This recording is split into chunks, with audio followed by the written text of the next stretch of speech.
अरे लाव रे अबीर, तनी हमू होली खेली। ले भैया।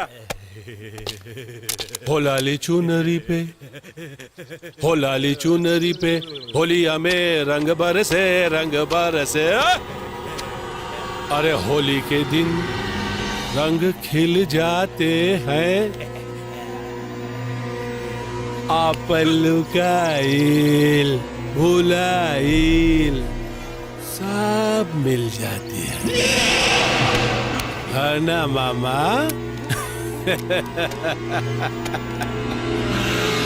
ए मामा, 20 बार समझौली, 20 बार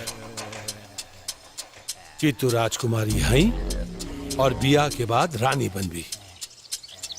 समझौली की ना?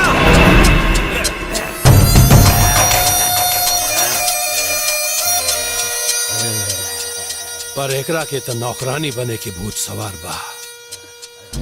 ए देख बहनिया, एक बात जान ले, तोरी मांग में एगो खूनी के नाम के सिंदूर ना पड़ सके, और खास करके ऊ जो तोरी ही खून के जुर्म में फसल होके।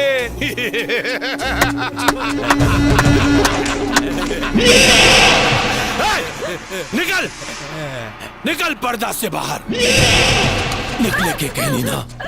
अरे बहनिया, काहे तू एकरा के बेगुनाह और अपन भाई के गुनहगार बनावल चाहत बाड़ी? काहे? तोरा से बहुत प्यार करे नी, हाँ? कोनो तकलीफ दिए नी, हाँ? नाना, हाँ? चल चल, घर में सब तुम्हारा इंतजार करत बाटे। चल चल, सब ठीक हो जाए। चल चल बेटा, चल। भागा सूरज, रश्मि के पक्के लेके भागा, भागा सूरज, भागा।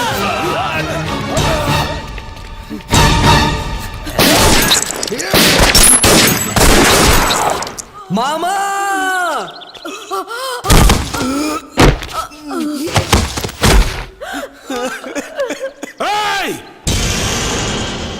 पकड़ू नदी के।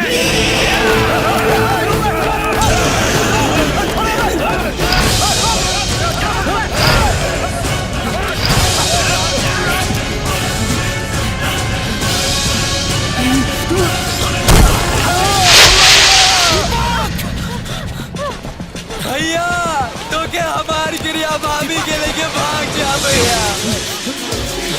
भैया भाग जा।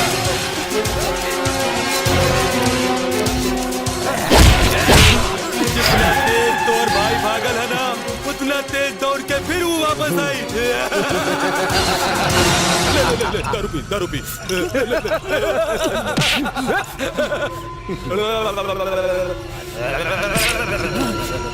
अगर तोर भाई रश्मि के लेके ना वापिस आइल ना,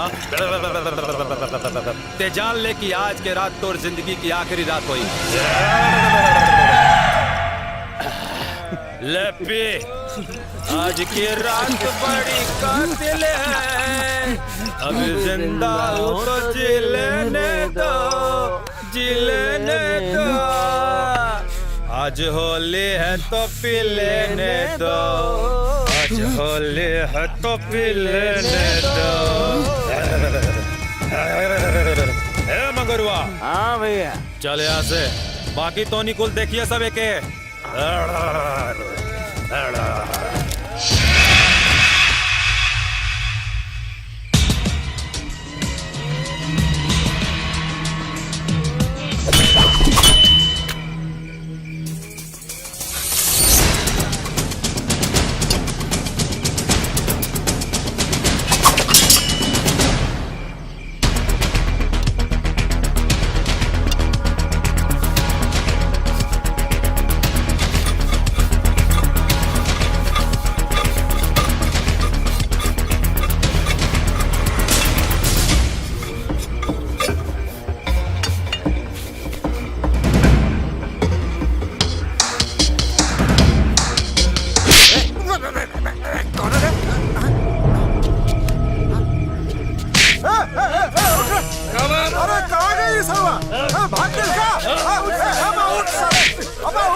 हाँ बोल झगड़ुआ। भैया जी, दीपक ससुरा चकमा देके भाग गई। हराम ज्यादा सारा सब का सब निकम्मा हुआ सब। अब हमार बात ध्यान से सुन। ये खबर सूरजवा के ना पता चले के चाहिए। काले कोट के तारीख बा। दीपकवा कोनो भी हाल में सूरज के लगे ना पहुंचे के चाहिए। औरों के ढूंढे सन।